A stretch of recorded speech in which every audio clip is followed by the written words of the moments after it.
Hi, you wonderful wondering wonders.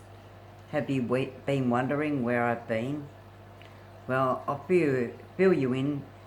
I've been a little bit sick, okay? In 2017, I got pericarditis, and it took too long for them to diagnose me, of course. And I ended up with permanent fluid around the heart. So every so often, I get an attack where I just feel like sleeping, I get lethargic, I don't have enough energy, so, and that's something I've got to live with. But anyway, I'm back on track, Oz. How have you been? Has it been a wacky week, a wacky month, a wacky everything? It really has, hasn't it? We're in between everything that's been going on in society, and now with monkeypox and whatever else has, been introduced to society through all these new contagions. It's like mind-boggling, isn't it? But anyway, we seem to rise to every challenge, and I think that's what Oz is doing now, rising to every challenge. So I think we'll get through this no matter what. So that's a good thing, isn't it? We can only be positive and have hope. And I think if we work with that, the nation will be fine. But anyway, it's been a wacky week, a wacky 6 weeks, and a wacky beginning, hasn't it, to the new start of the government, Labor government. And what I mean by wacky, it's, I think got everybody, and it's whacked them for a sixer really, because this government, the Labor government, is a unique government, okay? Because they are now, you've got to admit, when they got in, they promised a lot of things, but Anthony Albanese's first stand in Parliament was to pass 18 things through Parliament.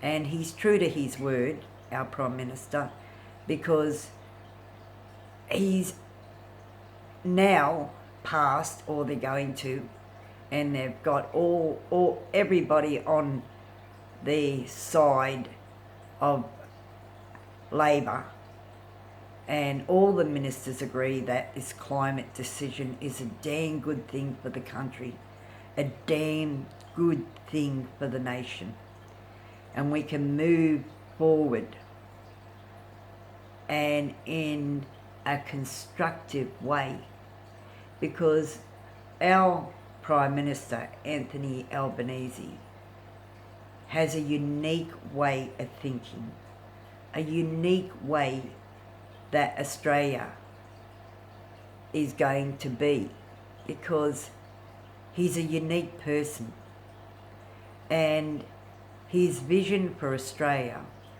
he shares with everybody, and that's true. He's a true bluer.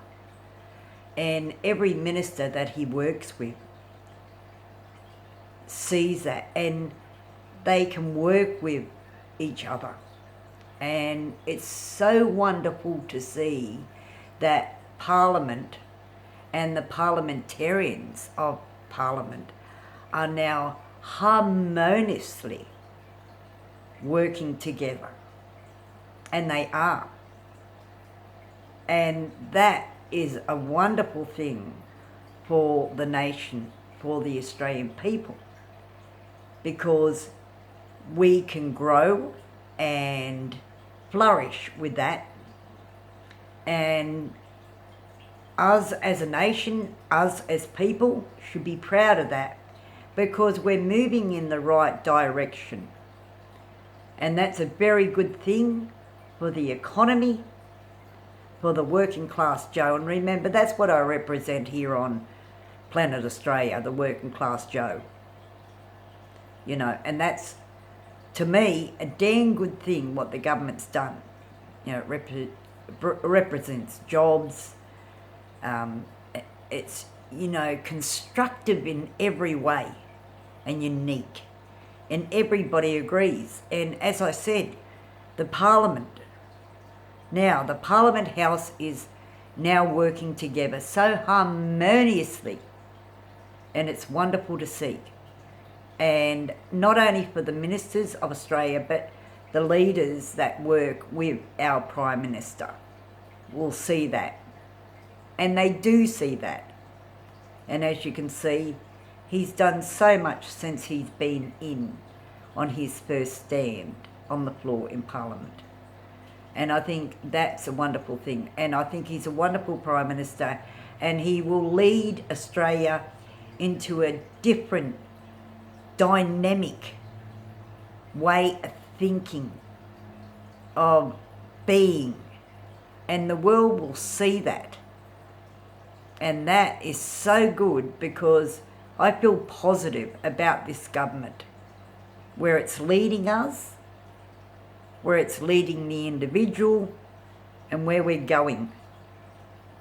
And what will happen for the future is only a damn good thing. We can only grow from this, because the positivity in Parliament, from the parliamentarians and ministers working together, so much can be resolved. Decisions can be made. The country can move forward. And that, I'm proud to be an Australian. And I'm proud to have Anthony Albanese as our Joe, our Prime Minister. So, I wanted to say that. Now, I've talked on my channel before about lots of topics, as you guys know. But one thing that is a real him-ha niggle to me is domestic violence. And like, I've talked about a few tubes about how domestic violence and psychological mental illness connects, and they both connect. And whether it be from stemming back from a childhood incident or something happening to make that and have a trigger there later on in life, who knows? But it's all connected, and it's all in hand. And we've talked and endless talk shows, and people have gotten up, but it's not good enough. And what I mean by that, Oz, is because, see, one thing that's on my mind is our Parliament decided to say, and I think it's a wonderful thing, but it doesn't stand for everybody. And what I mean by everybody in Australia, every woman in Australia, is that Anthony Albanese said that he would give 10 days paid leave to women that are working in domestic violence. And that is a wonderful thing. That is a very good thing. And I know that this is a good thing for women out there that are working and that are facing domestic violence, but also coercive control is a lot that is hidden. And see, that's connected to domestic violence, and it's connected to mental illness. And I don't think the government's getting it.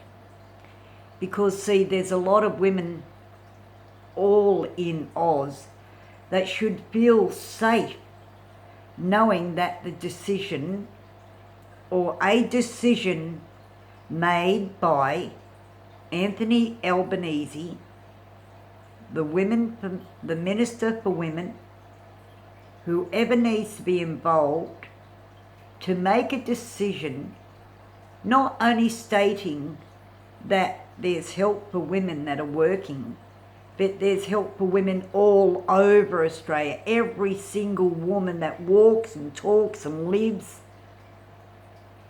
in Oz should have that right. But a lot of that goes unseen And I don't think that the government's getting it. Because, see, in Queensland, South Australia, and London, UK, Ireland, England, the other sides of the world have already made laws stating that coercive control is against the law and it becomes a crime. But here in Oz we don't. We only recognise domestic violence. Well, for it to lead into domestic violence, there must be some sort of psychological manipulation going on, you know, domination, and that would come with coercive control. Whether it be from, you know, controlling the person from, you know, their taxes, their workmates, whatever the case may be, it's got to be seen that also that the person, or most of the time, majority it's women, and they have children and they have animals and they have family, but most of the time it's the women that have this coercive control, manipulation, domestic violence, psychological abuse, where they feel so insecure that because their family, right, and they have family, are left helpless, without a voice, and can't help their loved ones.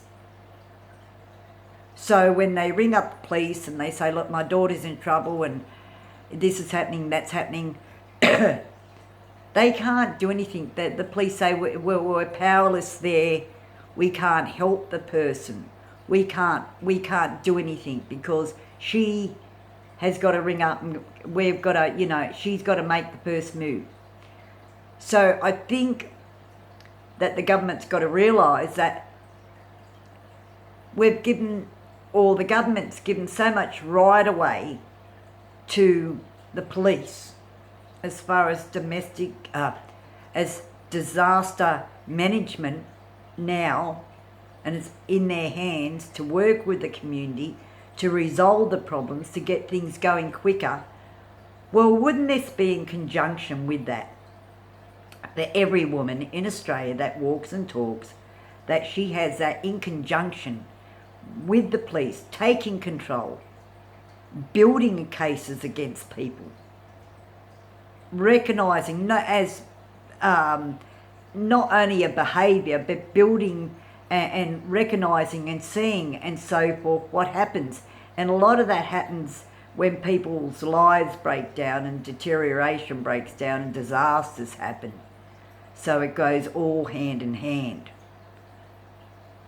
So if the government, Anthony Albanese, could see that and not only give right away to women that are working, but that's very good, that's wonderful. I'm not knocking you, I'm just saying you haven't recognised the whole of everything in Australia, the whole of women, how it should be. And the power should be given to the police, like with the disaster managements. Now, the police have the power to act, and that's a very good thing because you'll see the whole community working with the police, and that's the way it should be. The police should be involved with the community as much as they can in every way possible. And then the police can identify and see and work with people that are in those problems, that have got coercive controls going on in their life, maybe through a disaster, through the flood, or maybe it's through that and mental illness. Maybe something's triggered. But the government's got to give the whole of that back, you know, and say, all right, well, this is a problem. How are we going to tackle it? All in one. Well, it is all in one. So Anthony Albanese, you've got to recognise that. You've got to say, all right, I've got to sit down, and you've given power to the police to do certain things in disaster management, to act and have the powers to do things. well, you should recognise that not only with disaster, but the disaster management plan, but there should be an overall look now on how to involve coercive controls to see what's actually happening, to see if people are suffering with that. Help women, help family units, help them. You know, don't necessarily make it a crime, that it is a crime, that people recognise that, but they've got to be worked with, supported with mental health. Young men have got to have structure. With men's sheds are very important. The seniors of men's sheds hold a lot to offer for the young generation. If they could only give out a little bit, you've got so much, you old guys out there, you know, and it's not all about building and tools, it's about sitting down and talking and experiencing and helping people, you know, and having a cup and feeling good. And, you know, and that's what men's sheds are, and a lot of women that they have women's caves, you know, it makes you feel good and you can express yourself and talk and be you. That's what needs to happen, and programs need to be put there to help people in that situation, young men, and help them realise and identify and support and see that government's got to do that. And you've got to do it with the power of the police. The police have got to have that power, because once they had that power, not only for disaster management plan, but for also to stamp out coercive control, domestic violence and mental illness. You could knock it all on its bum, all in one, as long as you integrate it all in one, because it's all in one. It's all in one. So if the government could see that, that's a very good thing. And then you're helping every person in the nation. But most of all, you're helping women be strong, stand strong on their feet, knowing that they got the support from the disaster, from mental illness breakdown, from being afraid of their loved ones being hurt because they're in a behaviour now that they can't escape with their partner because things are too much. Excuse me, everybody, I've got a cough. So, you know, if the government could look at this and recognise that it's all hand in hand, I won't go on anymore, because I think it's important that this coercive control,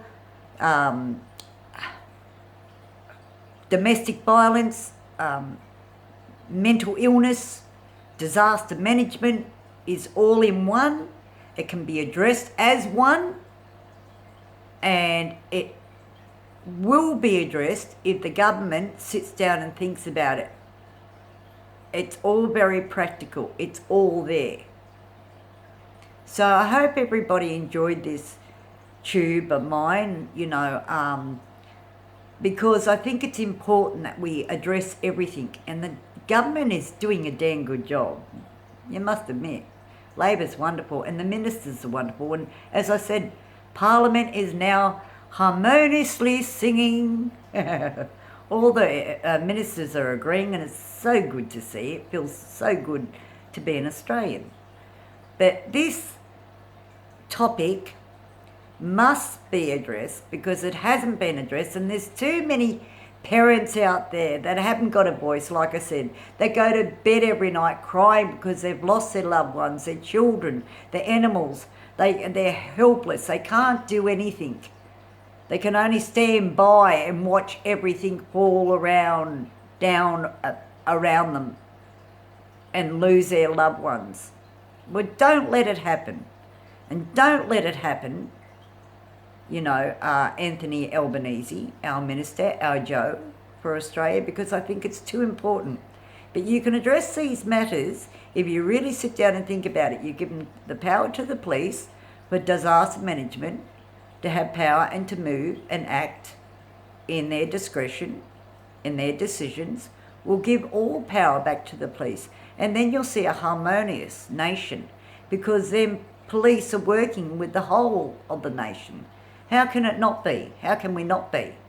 You know, so think about that. Oz, think about that, because it's most important, don't you believe? I do, yes. Now, I want to shout out to a young girl named Shannon. She's a subscriber. This is a while back, but as I said, I haven't had the energy. I've been so, not well. So, Shannon, big hello out there if you're seeing this tube. Congrats on your vouchers. Yep, so hope you enjoyed. Hope they were useful to you, young lady. So, Shannon was the lady that won the vouchers.